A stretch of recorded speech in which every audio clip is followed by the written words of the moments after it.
Hey everyone, this is Waddy back from Gamer Blue. My last video of the Night City Wire episode 2. My video was like some garbage as far as the lag. I was trying to do a new frame rate on my movie editor, and it failed. And I thought I just put up there whatever's, but someone commented me telling me like put that crap down. So yeah. I was like, you know what? Let me just do it anyway. So I'm gonna do a redo over Cyberpunk 2077, Night City Wire Episode 2. So let's watch this again. Let's go. Another feedback now.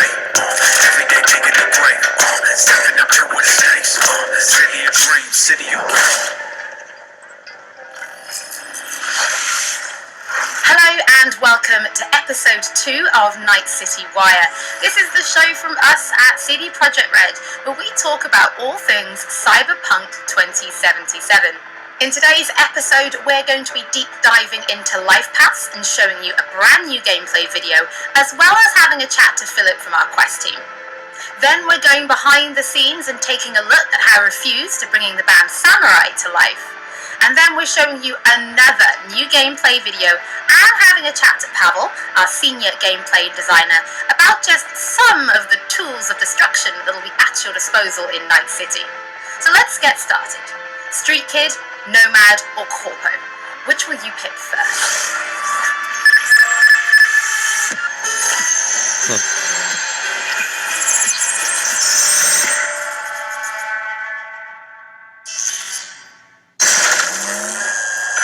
I'm gonna try the Street Kid. That's all I need more than me. Well, who do we have here? Grew up in Haywood. The whole street was my family. Neighbors helped each other out. Thought nothing of it. I'm pleased to see you have not forgotten your roots. Born here, live here, die. Childhood memories. Hopping buildings. Away from badges. Iron tasted blood from a split lip. Motherfucker. Got everybody fighting for a slice of the street. Get the fuck out of Vista. If you keep getting jumped, you find some stronger choosers. Do you want to spend the rest of your days blasting scabs? Or become a legend overnight? We have arrived. The Major. Ready to get your cherry popped? Yeah, come on.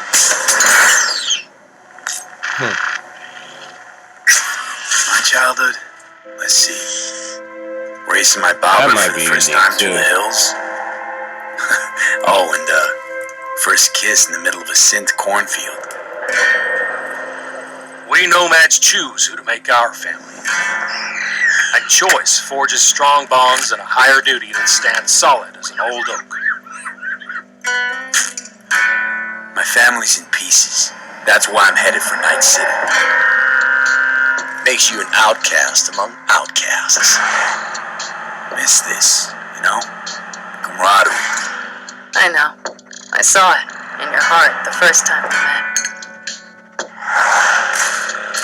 You know what I always liked about nomads?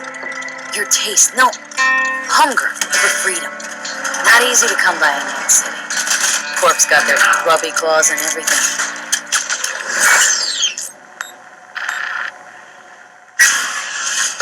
I have those reports you asked for.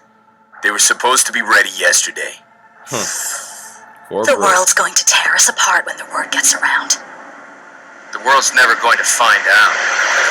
If I go down, you're going down with me. No, I'm not fucking joking. This isn't a request, V. But no way you're fucked, right? You're the one who fixes other people's shit. If you work in Arasaka counter intel, you're always fucked. Today, they got you to zero somebody. Tomorrow, they'll get somebody else to zero you. What's the rules, Jack? Want to be top? Gotta have some skin in the game. Yeah, but you're not on top. Saburo Arasaka is. And you're the pendejo who keeps him there. Work for yourself, live for yourself. yourself. That's the only way.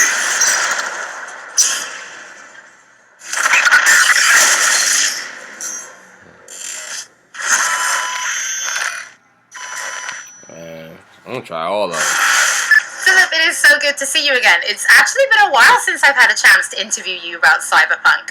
So I think for today we'll start with a question that everybody wants to know. How does the path you pick affect your time in Night City? It actually affects your time quite a lot throughout the whole game, but let's start at the beginning, because basically our game has 3 different starts depending on your life path. As an example, if you choose the Street Kid life path, you have lived most of your time in Night City.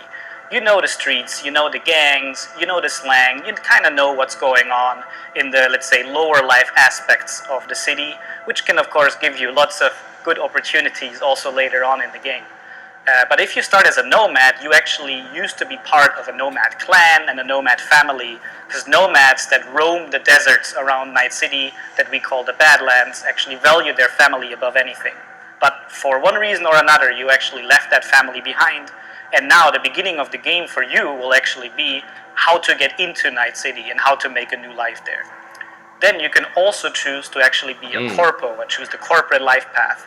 And that basically means that you're not at home in the streets of Night City or in the deserts of the Badlands, but actually inside a boardroom, because you rose the corporate ladder of the Arasaka Corporation, which basically gives you the ability to sometimes, read between the lines, read people when they're trying to do business, which of course can give you many nice opportunities later on.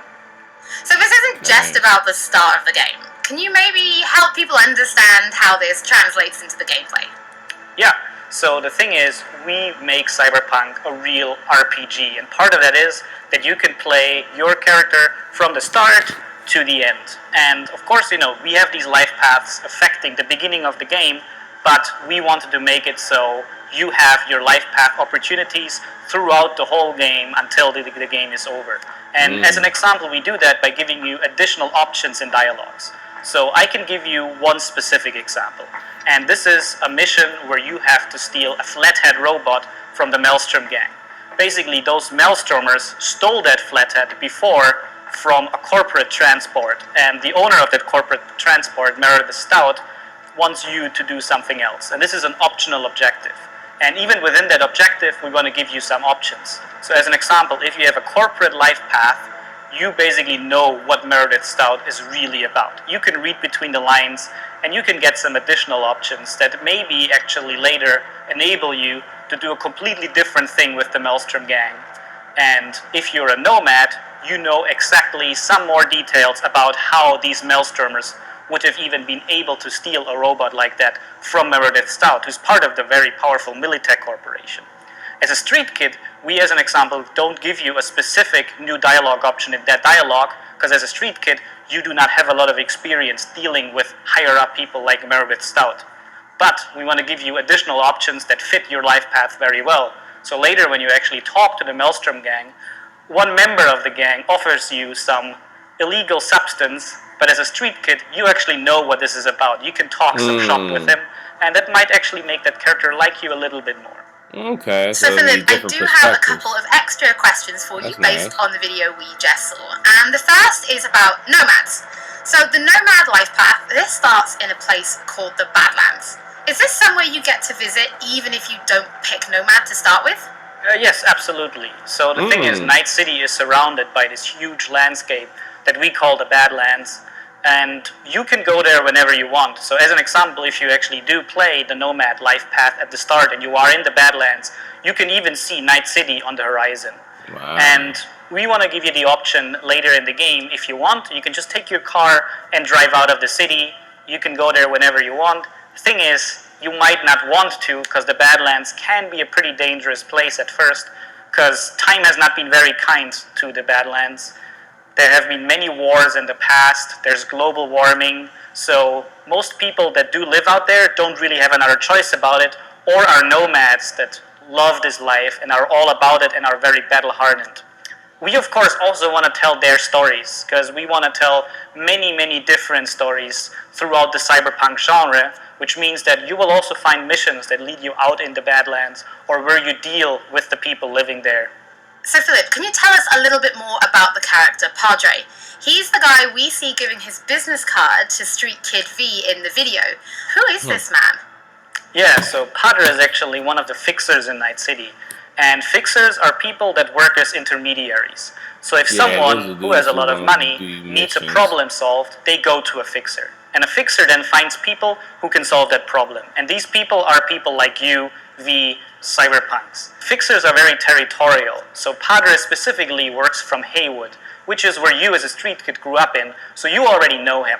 You might have already seen another one of our fixers, who is called Dexter Deshawn, and he works in a different part of the city.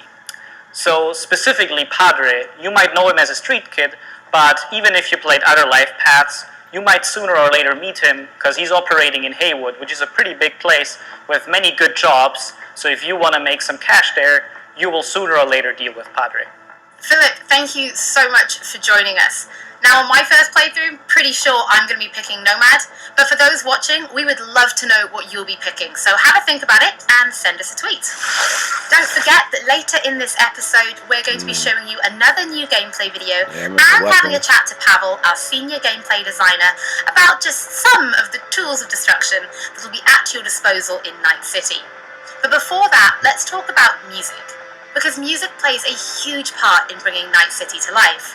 Now, in future episodes, we're going to talk about things like radio stations and even the original score. But today, we're going to take a look behind the scenes at how Refused to bringing Johnny Silverhand's band, Samurai, to life. I wouldn't write these lyrics for myself.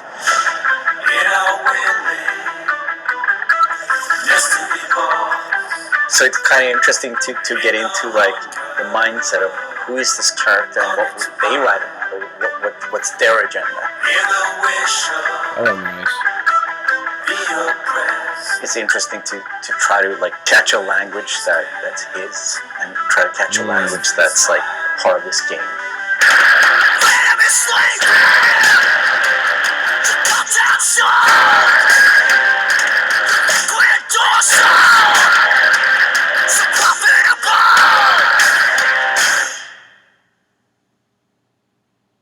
There's a reason why we're here.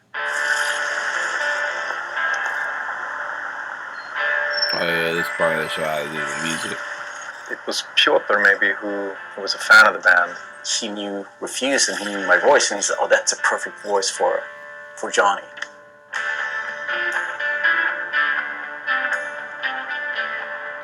And that they wanted, I guess, a sound that was a bit contemporary from when Johnny's supposed to have had the band. Because he's sort of like an anti-establishment kind of guy. Gonna drag a corporal rat on stage, make him kneel, douse him with gas, then light him up. So of course there are things that you can relate to, and like just like this outcast and this rebel that's fighting against like the corporals, and that's definitely something that's been a part of my life and a part of Refused life. We came out of the punk rock scene of northern Sweden. He's like the future version of us. You know? So I think it makes sense. I think it totally makes sense for us to be here making these songs about him or for him. You know? So it's pretty cool. Yeah. No drills. But yeah, but like wide vibrato.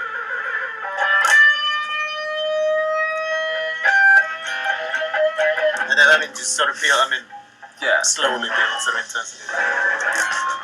We don't have a different mode than just going all in. So we really work on these songs, trying to make them as good as possible. Then they're not actually our songs. It's interesting as a musician to play another musician, because that's essentially what we're doing. I mean, we're not here as Refused, we're here as Samurai. And I'm here with Johnny Silverhand, you know, so it's like the voice we're representing here is someone else. We'll never fade away! It's been a mind fuck.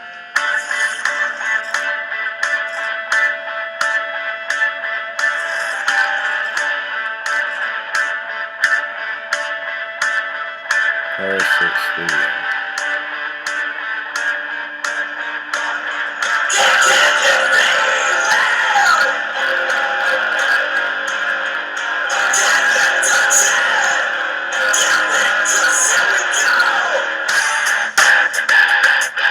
shouting in itself is just like second nature to me because I've been doing this for a very long time. But then when someone comes in and says, I'm happy with everything except for Azalin. Again, it's Azza. Azza. Okay. The shouting's great, but think of that accent, or think of that like enunciation. It's a bit weird because it's a very different way of singing when you're screaming like that, and it's hard to sort of swallowing some syllables there. Adjust your accent. Oh yeah, just try again. So it's been a bit kind of frustrating. it wasn't horrible, but it wasn't great. But I mean, I get it. I mean, we have to maintain the illusion that this character that's a character of the game also is me, like when I'm singing. So it makes sense. But yeah, it's a bit different to have someone telling you exactly how to enunciate things. Because I'm not used to, usually people are just like give me a thumbs up and then like, you know, you think the things like the rhythm and you think about the pitch and you think about all these things. But then someone comes in and like, that word sounded weird. I'm like, what? No, that's how I sing. But so it's been a very, a bit painful at times. But it's alright. See this soon, I'm chipping in. Roll the bones, I'm chipping in. Build that tone, I'm chipping in. They have clowns.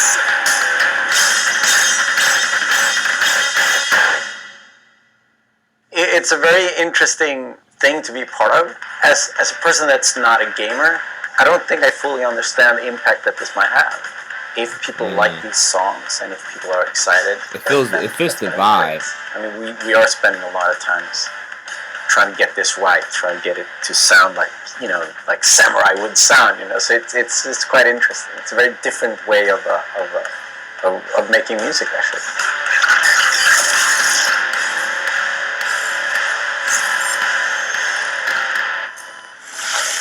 You can already find 3 Samurai tracks available on streaming services: Chippin' In, Never Fade Away, and The Ballad of Buck Ravers. But we're excited to announce a 4th new song called A Like Supreme, which is coming to streaming services today. That means you can check it out once the show is over. Don't forget that if you're tuning in late, or if you just want to watch anything again, we will be uploading everything to our channel soon. Next up, Pavel and I are going to introduce you to some creative ways that you can solve problems in Night City.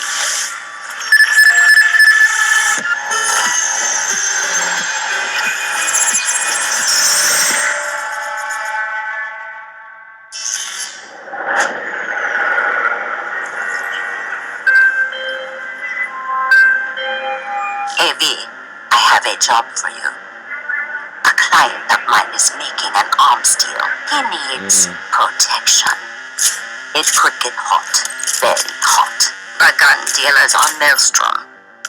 Alas, nothing ever transpires as planned with them. You better gear up for this. So I'm ready. Check weapon. Subir la camada.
CYBERWARE.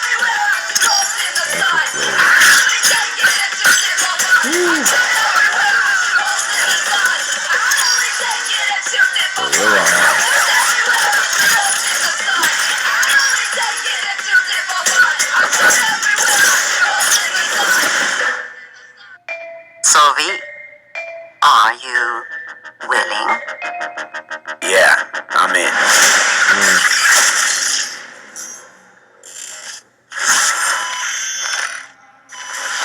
Pavel, thank you so much for joining me. Now, there was an awful lot in that video, right? Because there's more than just guns.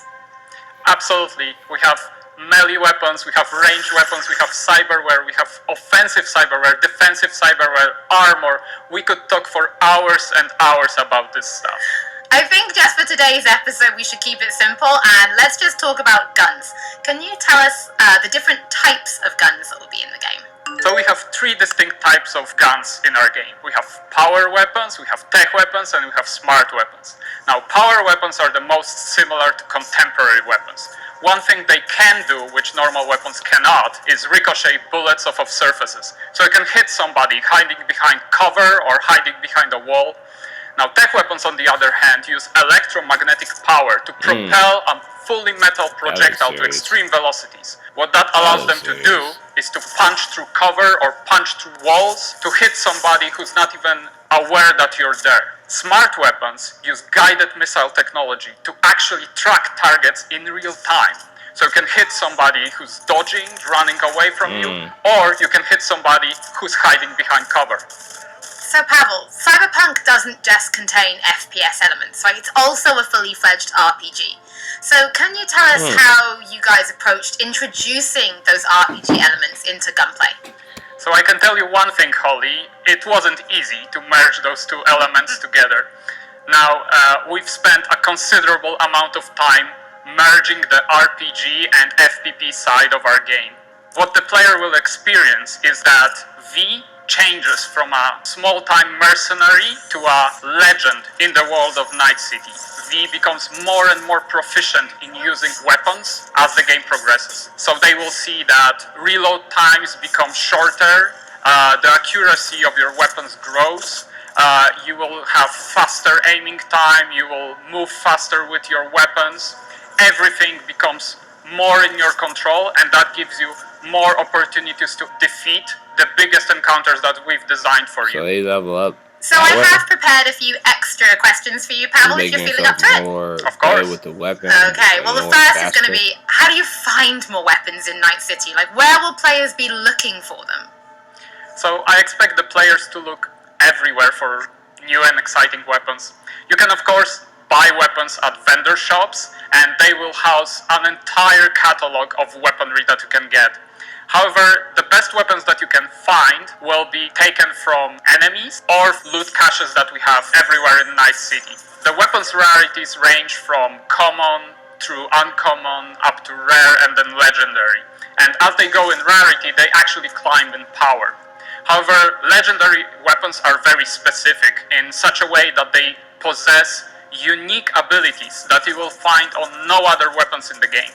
The players will actually need to make some tough choices to find some legendary weapons, because maybe they need to choose whether to kill a person who holds the legendary weapons that they want, or to spare them because they like them as a character. So next question, let's talk about weapon modifications. What mods can people give to their weapons in Night City? So we have two types of modifications in the game. One of them would be modifications that we call attachments. So these would be scopes and silencers, and you can see them actually being attached to your weapon as you're playing the game. They give you statistics advantage, and they give you more opportunities in gameplay.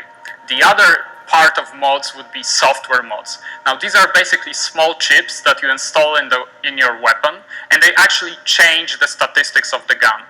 They can give you damage, they can give you accuracy, or they can give you more fire rate. Some of those mods actually change the gunplay on a more fundamental level, so they can give you non-lethal rounds, biochemical rounds, to tear through that armor even faster. So I suppose for my final question, why don't you tell us about your favourite weapon then? Which is your favourite weapon so far in Night City? Oh, there are so many weapons that it's hard to choose just one.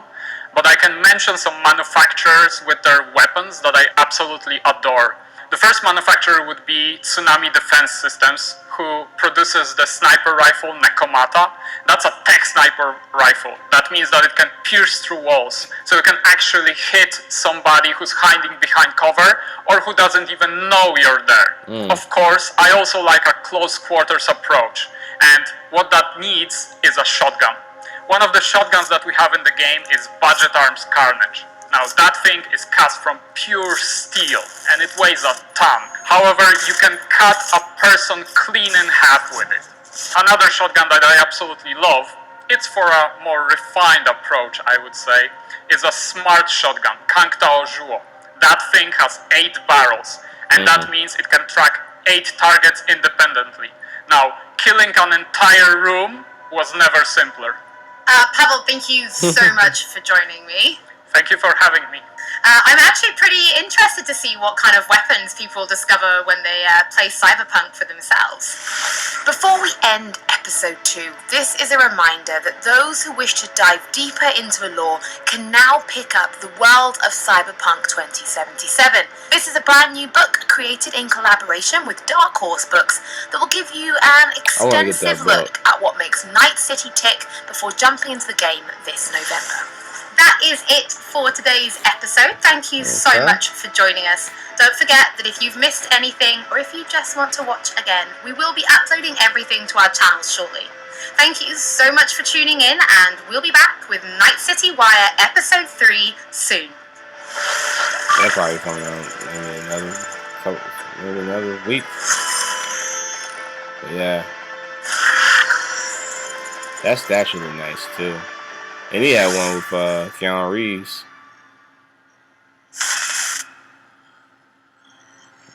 Nice City Wire. Alright, well, that's everything.